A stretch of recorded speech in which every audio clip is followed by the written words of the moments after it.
Nobody should be shocked. What's happening right now between Israel and Iran? Missiles, strikes, cities under attack. This didn't come out of nowhere. This war has been on a slow burn for over 40 years, and now it's finally boiled over.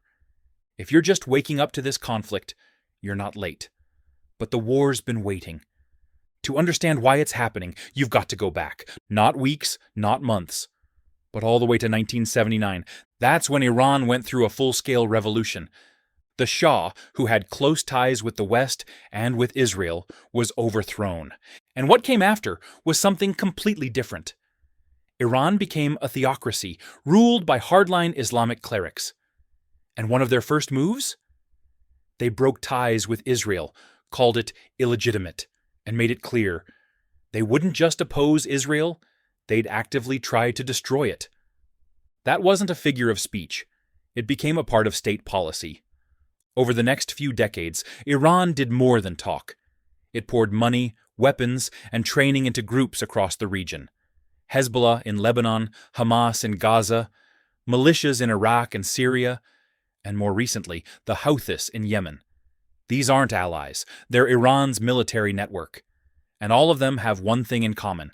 They've targeted Israel, either directly or indirectly. Now, from Israel's perspective, this was a noose tightening around its neck. And the biggest threat was Iran's nuclear program. By the 2000s, Iran had developed advanced enrichment facilities. They said it was for energy, but secret sites, blocked inspections, and missile testing told a different story. Israel believed Iran wasn't just capable of building a bomb, it was working on one. So Israel started hitting back, quietly. Iranian scientists began turning up dead, assassinated in Tehran traffic. Enrichment facilities were blown up by sabotage. A virus called Stuxnet crippled thousands of Iranian centrifuges, likely developed by Israel and the US together. All of this happened long before a single missile was launched in 2025. So yeah, this war started long before now. But what happened recently is what finally turned it from covert to open combat. In early 2025, Iran's uranium enrichment hit levels that alarmed even the international watchdogs, nearly weapons grade. Iran said it was accidental. Israel didn't believe a word of it. What came next was massive. Israel launched a full-scale preemptive strike on Iranian territory. Dozens, maybe over 100, targets were hit in one coordinated operation. Nuclear facilities, IRGC command centers, missile depots, radar systems. It wasn't a warning, it was a takedown. And just like that, the mask came off. The shadow war went public. Iran responded fast and hard. They launched missiles into Israeli cities.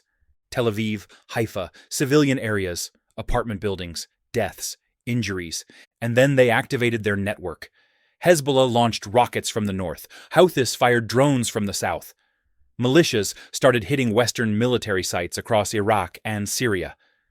This wasn't just a response, it was a signal. Iran wasn't going to take this alone, and it wasn't going to fight alone.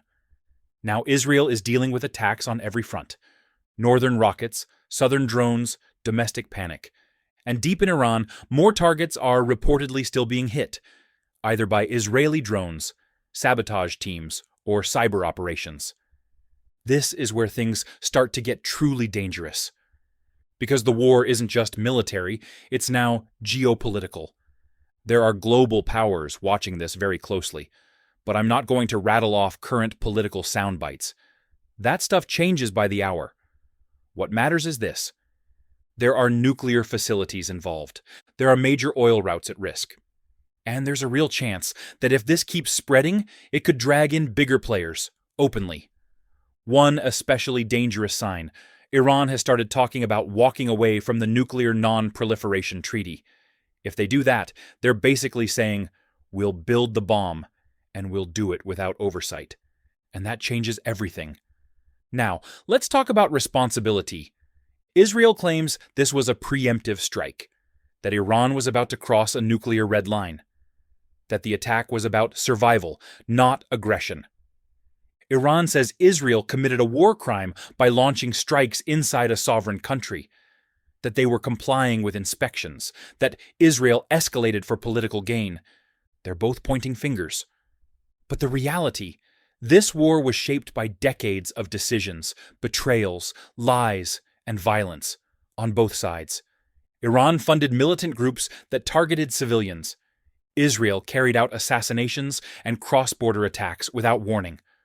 Both played a long game, both broke rules, both fueled the fire. And now, civilians are dying on both sides. People in Tehran are evacuating cities near military sites. People in Tel Aviv are sleeping in bomb shelters. No ideology justifies that. No government policy makes it okay. This is what happens when wars are postponed instead of resolved, when fear becomes doctrine, when every diplomatic window gets shut in favor of silence and secrecy. So what happens next? Nobody really knows, and anyone who tells you they do is guessing. But here's what we can say.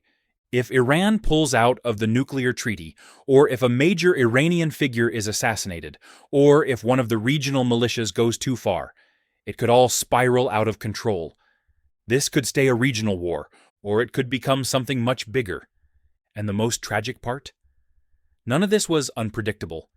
It's what happens when you let tension simmer for 40 years and pretend it'll just go away.